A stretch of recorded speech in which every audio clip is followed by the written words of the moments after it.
Cuando decimos que en Sombras en la Noche tenemos la suerte de contar con un gran equipo, la verdad es que no exageramos. Marisol Roldán ha estudiado casos de posesiones a lo largo y ancho del país y seguramente algún que otro caso en el extranjero y nos lo va a contar enseguida. Marisol, ¿qué tal? Bienvenida de nuevo. Pues encantadísima de estar aquí de vuelta para hablar de cosas como misterios, en este caso uno muy fuerte, que es el de posesiones. ¿Existen? ¿Existen? ¿No existen? ¿Es verdad todo lo que hemos visto en películas, en novelas y demás? ¿Se exagera o realmente son como nos muestran pues, esas ficciones, ¿no?, de las posesiones?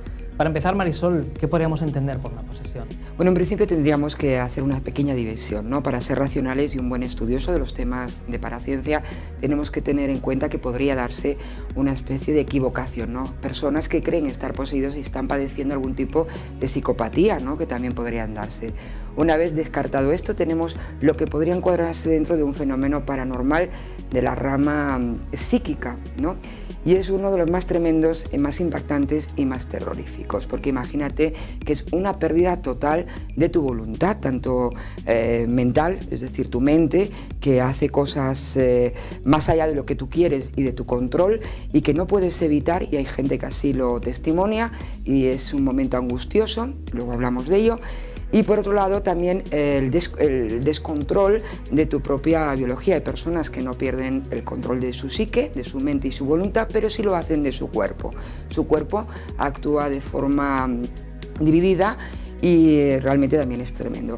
Es decir, es un fenómeno, el de posesiones, en el que estamos hablando de que algo, una entidad viva, muerta, una especie de influencia energética o tecnológica está cogiendo la voluntad, el control y nuestra asistencia y haciendo con ella lo que le da la gana. Terrible, ¿eh? Terrible. ¿Me has puesto una cara? Terrible. Sí, cara, además me ha dado miedo porque has hablado no solamente de la que conocíamos, bueno, de la que más se ha hablado, de la espiritual, ¿no?, que es la que dicen, sino que has hablado también de una tecnológica. Sí, porque hoy en día estamos hablando de que tenemos entre los cielos y en algunas montañas tenemos proyectos como el HARC, ¿no?, esas grandes antenas que están emitiendo para cambiar la climatología local, pero que realmente vete a saber lo que están experimentando, ¿no?, de forma ilegal, y que podrían estar manipulando las mentes de distintas personas. También tenemos otros experimentos que son los militares, que tanto a nivel médico, clínico, inológico, están intentando manipular la mente de los soldados, ¿no?, para sacar un mayor potencial bélico en ellos y mayor aguante y mayor resistencia. Y realmente tenemos un montón de historias que podrían estar imitando una posesión más natural de lo que entendemos propiamente, ¿no?, como seres desencarnados, fallecidos, etcétera, que era la única que se conocía hasta la actualidad, pero no lo es. Imaginemos que si realmente nos ponemos a estudiar bien el tema y nos vamos incluso atrás en el tiempo, a otro momento histórico, hace 200, 300, 500 años, encontramos poseídos que además están relatados y recogidos a nivel histórico y que incluso gracias a esta posesión han sido literatos o han vivido experiencias importantes que han cambiado la historia. Me voy a referir, por ejemplo, en el caso de los ascetas, místicos y ascetas, San Juan de la Cruz, Santa Teresa de Jesús. Todos ellos estaban sufriendo lo que llamamos el misticismo, el arrebato, ¿no?, ese momento en el que son poseídos, y es eso lo que ellos explican en sus poemas, ¿no?, cómo en ese momento su alma es la única que de alguna manera controlan, siendo su cuerpo y su mente totalmente arrebatados por una fuerza poderosa que ellos intuyen que es Dios, porque es benevolente, ¿no? Y es que ahí entramos, es tanto el tema, Joaquín, voy a hacer un poti-poti si me lo permites, pero ahí entraríamos en otra parte, ¿no? Hay que distinguir la posesión, que se entiende positiva, benevolente, en el que en algún momento, a nivel pequeñito o a nivel mayor, se te controla para hacer algo puntual que es beneficioso tanto para ti como para otra persona. ¿Quién no ha vivido ese momento, por ejemplo, en el que estamos en la calle y hemos tenido el arrebato de hacer o decir algo a un desconocido y luego nos hemos encontrado diciéndonos a nosotros mismos, ¿pero qué me ha sucedido? ¿Y yo quién soy para hacer este comentario? O al contrario, nos lo han hecho otra persona que nos desconoce, incluso a veces diciendo nuestro propio nombre, y aquello nos deja descolocados. Esto sería una influencia, que es el caso básico de posesión.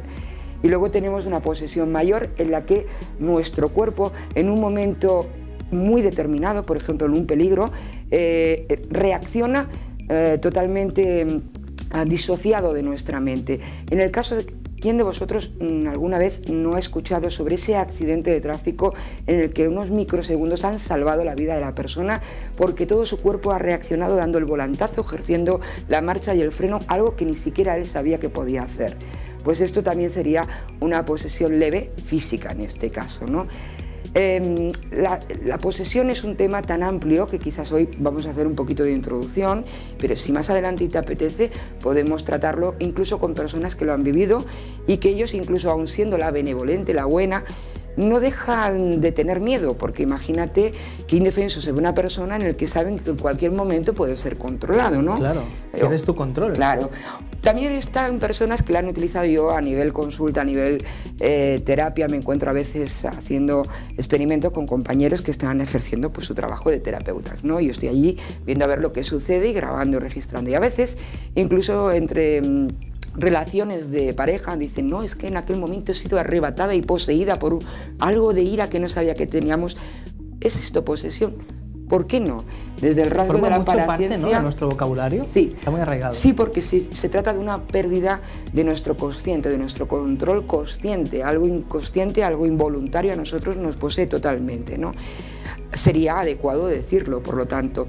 Ahora, cuando entramos realmente dentro del terreno de lo paranormal, cuando alrededor de esa posesión empiezan a suceder casos, cosas y, digamos, sucesos que no tienen explicación posible.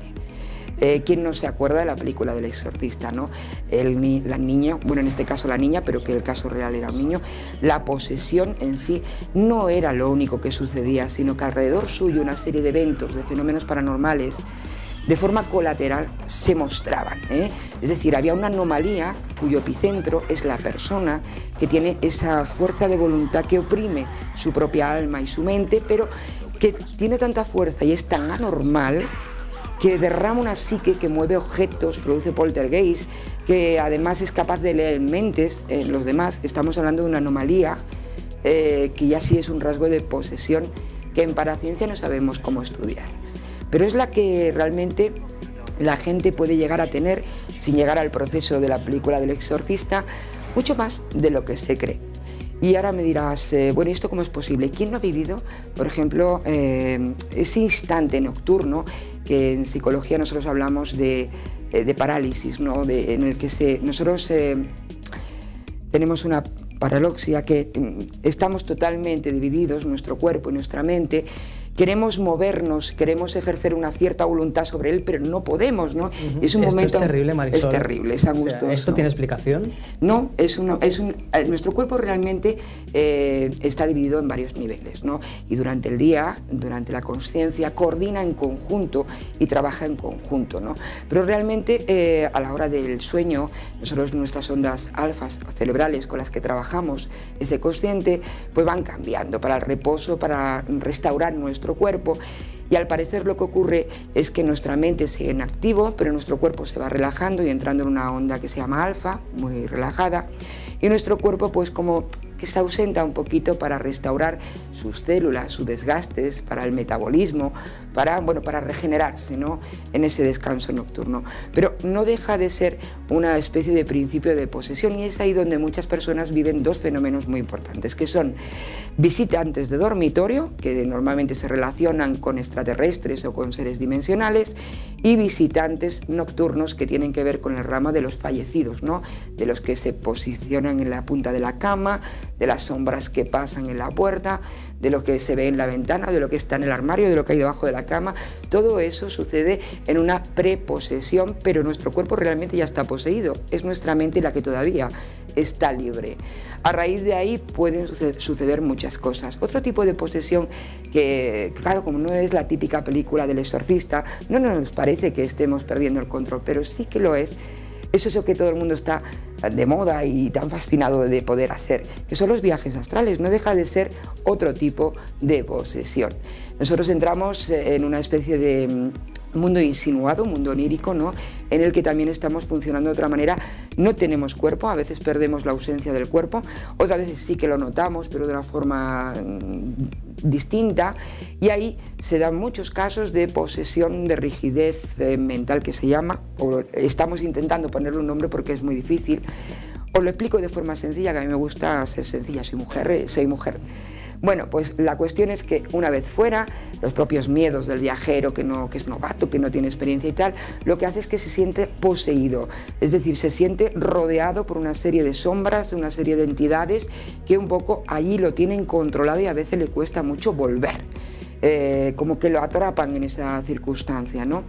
Y ahora la gente dirá, bueno, pero Marisol, esto no es posesión. Sí que es posesión, son grados de la posesión. Pero es que no solamente lo sufren los humanos, hay más cosas en este mundo que pueden llegar a tener eso que llamamos, entre comillas, posesión. Por ejemplo, los animales. Los objetos, ¿podemos hablar también de posesiones? Sí, Marisol? Totalmente. No sabemos si por impregnación o en un momento muy puntual o por confusión. Nosotros entendemos que están sufriendo una posesión y realmente están viviendo otro tipo de fenómeno, ¿no? El mundo de los misterios tiene esa complicación a la hora de investigar, que tenemos que mantener los pies en la tierra, pero abiertos a muchas posibilidades, porque las respuestas cuestan tanto. ¿No sabes qué te puedes encontrar? No, no lo sabemos. Ni sabemos realmente con qué parámetros estamos jugando para su estudio, ¿no? Pero en el caso de los animales a mí me cuentan mucho. Pues tengo la gata que ha dicho mamá, y es verdad, porque existen, si miráis ya no de mis casos, sino simplemente en Google ahora mismo buscáis gato diciendo mamá y encontraréis un montón de historias, ¿no? O diciendo nombres, o sí, perros, gatos, es decir, el típico animal doméstico en el que vive en una casa donde ha habido un fallecimiento, un momento traumático, y es el primero que vive el fenómenos paranormales, y entre ellos se puede dar el de posesión, se ha dado muchísimo. Yo, por ejemplo, si me permites, aunque yo no he venido a contar casos, estoy a contar uno que me pilla muy cercano, muy brevemente. Sant Feliu de Llobregat, Baix Llobregat, Barcelona. Aquí una pareja en mitad de la noche con un bebé pequeñito en la cuna y un gatito en casa, tienen que salir corriendo y poner una denuncia en la comandancia de la Guardia Civil más cercana. Salieron en pijama y sin nada, con el niño en brazos, y el gato lo dejaron. El gato lo dejaron por una sencilla razón. El gato lo dejaron en casa. El gato estaba totalmente, si no poseído, dando un poquito de complicaciones. Estaba hablando, además lo hacía en un idioma extraño, y era un gatito jovencito. Era un gatito jovencito que a mitad de la noche empezó a decir lo que la pareja decía: atendedme, que no me escucháis y va a pasar algo grave. Estoy procesando, Marisol, porque me estoy tratando de imaginar. Y a mí me cuesta, ¿eh? Sí. Yo, conociendo a los testimonios y habiendo estudiado, al día de hoy, de repente que te llega la historia de alguien, de unas personas que abandonan su casa en mitad de la noche para ir a poner una denuncia porque el gato está hablando. Bueno, esto es una suerte. Yo, la verdad que muchas de estas denuncias mueren en los cajones de la policía, de la Guardia Civil, del cuerpo oficial, donde terminen, ¿no? Yo aquí tuve la suerte de que la inmobiliaria que estaba vendiendo ese piso, que además fue tremendo, porque después de esta pareja lo habitó otro matrimonio con 2 niños que también tuvieron que salirse por los ruidos y los acontecimientos paranormales que sucedían después de otro. Entonces la inmobiliaria se puso en contacto con nosotros, en aquel momento con mi hermano y conmigo, para que investigáramos a ver qué estaba pasando en el piso, porque aquello era alquilarlo de hoy y salir huyendo mañana, ¿no? Entonces, claro, pero a mí también me cuesta creerlo, Joaquín. Es decir, yo cuando voy a investigar un caso no sé realmente qué puedo tener, y la mayoría tienen una explicación psicológica sorprendente, pero sí puede tener una explicación psicológica. El ser humano es más prodigioso de lo que parece. De hecho, el que tengamos fenómenos paranormales alrededor nuestro puede proceder de que tenemos unas facultades, unos sentidos que desconocemos, pero que la ciencia ya sí, es decir, la psicología oficial ortodoxa sí que admite que existen. No sabemos hasta dónde y en qué niveles, ¿no? Por lo tanto, en Paraciencia, que somos más de divagar, vamos a dar un poquito más de cancha. Pero a mí me cuesta muchísimo creer. En este caso, llegué a conocer al matrimonio, al niño, que cuando ya lo conocí tenía 5 años, y en aquel momento, cuando había sucedido, era un bebé de cuna, ¿no? Imagínate. El gato volvió a la normalidad después de salir de allí, aunque ellos no querían tenerlo y lo volvieron a dar a un familiar, ¿no? Tenía el testimonio de la Guardia Civil, que se personó con ellos en casa para que cogieran al menos los enseres más necesarios, ¿no? Para poder ir a casa de un familiar, porque ellos se negaban a entrar en la vivienda y necesitaban cosas del pequeño. Todo esto sí que con el tiempo lo fui recogiendo. Y luego también hablé con el matrimonio de los 2 niños que habían habitado el piso y tal. Ahí teníamos una posesión que no era el gato era un ente biológico vivo que fue poseído por algo mayor, todo el inmueble tenía una posesión. Estábamos hablando de un poltergeist, de una casa que había estado viva, donde habían sucedido varias muertes anteriores y todas traumáticas. Había habido un suicidio de una menor de 13 años por con problemas psicológicos y maltratos familiares, desavenencias familiares. Había habido también una especie de muerte traumática por ingesta de pastillas equivocada o no. Ahí estaba. Hay evidencia para pensar que no, pero bueno, después de los forenses determinar que podría ser por equivocación, porque tampoco era una ingesta demasiado masiva, bueno, se quedó como inexplicable, ¿no? Pero hablamos de ya 2 muertes. Y una tercera muerte de una persona con una enfermedad crónica cuyos últimos días fueron ahí y además de forma muy angustiosa. Luego llegó el matrimonio con el bebé. Todo esto alquilando, siempre el modo de intercambio era alquiler de ese inmueble. Los verdaderos dueños ni siquiera viven allí. Son de Cantabria, volvieron otra vez a Cantabria después de estar un tiempo en Sant Feliu. Y el inmueble lo tienen ahí como herencia para sus hijos, ¿no? Y mientras pues les sacaban el partido económico. Pero bueno, al gato, quien le dice que diga todas esas palabras, realmente las dijo.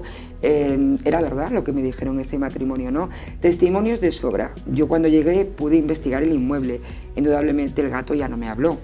No me dijo nada prodigioso, ni me llamó Marisol. ¿Sabían algo ni me de lo puso... que había ocurrido en esa vivienda anteriormente? No lo sé, claro, ellos no lo supieron. No había ninguna posibilidad de sugestión, ¿no? Pero yo venía allí llamada por la inmobiliaria, entonces con la inmobiliaria sí que tuve acceso a los anteriores inquilinos, al propietario que estaban viviendo en Cantabria. De hecho, nos reunimos con ellos, nos favorecieron viniendo en una de sus visitas aquí, a uno de los hijos que vive en otra población cercana. Es decir, pudimos tener entrevistas, nos dejaron el piso a disposición de hacer mediciones electromagnéticas y de campos de biomasa, etc. Tanto vimos fontanería, iluminación, que es lo primero que hacemos. Lo primero que vamos a investigar a un piso con poltergeist, aunque la gente se crea que vamos ahí buscando fantasmas, lo primero que vamos buscando es ver cómo están los enchufes y las tuberías, cómo está el suelo, cómo están las paredes, qué vecinos tenemos y cómo están de psicología los habitantes de ese inmueble si los hubiera. Eso es lo primero que vamos a mirar, revisar para poder descartar que no se trate de eso la explicación. Pero indudablemente en aquel caso sí que nos enfrentábamos a algo curioso. Yo no pongo en duda que el gato pudiera hablar o pudiera parecer que hablaba, que los mensajeros de ese lugar utilizaran la imagen del gato para poder comunicarse con ese matrimonio joven que salió de allí mal parado y terrible, ¿no?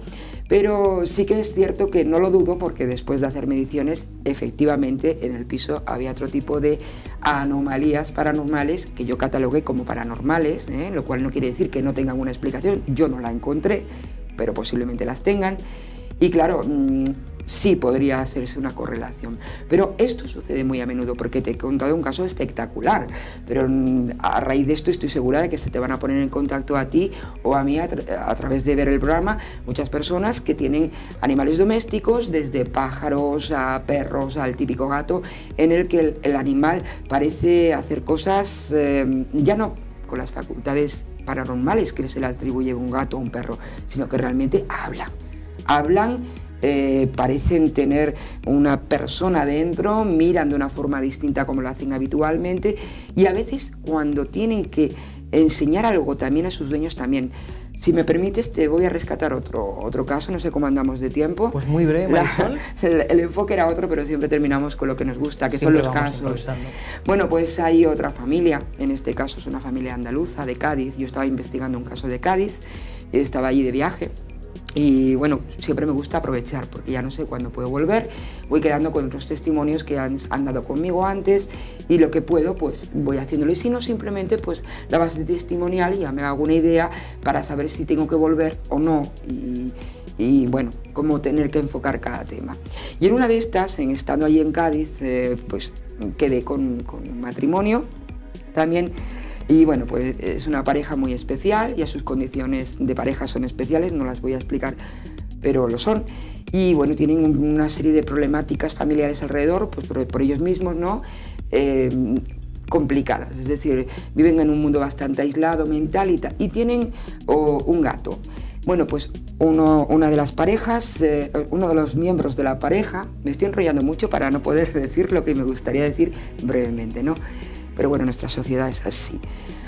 Un miembro de esta pareja, malas relaciones con su padre, su familia, no se hablan durante años y tal, muere el padre. Y entonces, al fallecer el padre, se ve que en un último momento el hombre en los últimos días se arrepintió, ¿no? Pero el orgullo le impidió pues, llamar al hijo y decirle: hijo, lo siento, mira que tú no has hecho nada malo, ¿no? Se quedó ahí el asunto, pero le escribió una carta que no llegó a dársela, ¿de acuerdo? Bueno, pues la pareja tiene un gato y en los días del fallecimiento del padre, el gato que vivía con esa pareja fue a visitar la vivienda de los padres, ¿no? de él. Y en esto que el gato dice que se quedó en mitad del pasillo mirándolo a él. El gato no había estado en esa vivienda del padre, más que nada porque estaban distanciados, por lo tanto no podía conocer el lugar. El gato se le quedó en el pasillo mirándolo a él y además le hacía unas indicaciones en el suelo que él jamás lo había hecho, con las patitas moviéndole, ¿no? Hasta que ya el dueño le siguió al gato y el gato entró en la habitación del padre. Yéndose en dirección al armario, rascando uno de los armarios, abrió el chico el armario, rascó en el cajón dentro del armario, se ve que había cajoneras. Yo no llegué a ver esto, simplemente a nivel testimonial recogí. Abrió el cajón, dentro un estuche de estas cajas viejas de galletas y tal, con cosas del padre, que si reloj, que si petillera, que si tal, la carta del padre, diciéndole al hijo lo que se había quedado con ganas de vivir. El gato había sido poseído o influenciado para poder darle esa carta al hijo, que en vida no había podido, o no, quizás simplemente fue una coincidencia. Yo tengo que dejar la puerta abierta, pero indudablemente hubo una fuerza que influenció en ese animal, como se hacen sobre personas que también han vivido esta serie de eventos, para que eso llegara al dueño que tenía que llegar, ¿no? A la persona. El tema da para mucho, Joaquín. Da para mucho y el tiempo no da para tanto, pero yo creo que así, Marisol, tenemos para ir contando muchos más casos, muchas más historias en los próximos programas. Yo incluso propongo que ellos, los espectadores, nos vayan enviando sus propios casos, que os vamos a investigar dentro de nuestras posibilidades y que a lo mejor se convierten en protagonistas de aquí del programa. Esperemos que sí, casos nuevos que nos pueden hacer llegar y que estaremos encantados de analizar. Marisol, muchísimas gracias. A ti. Hasta la próxima.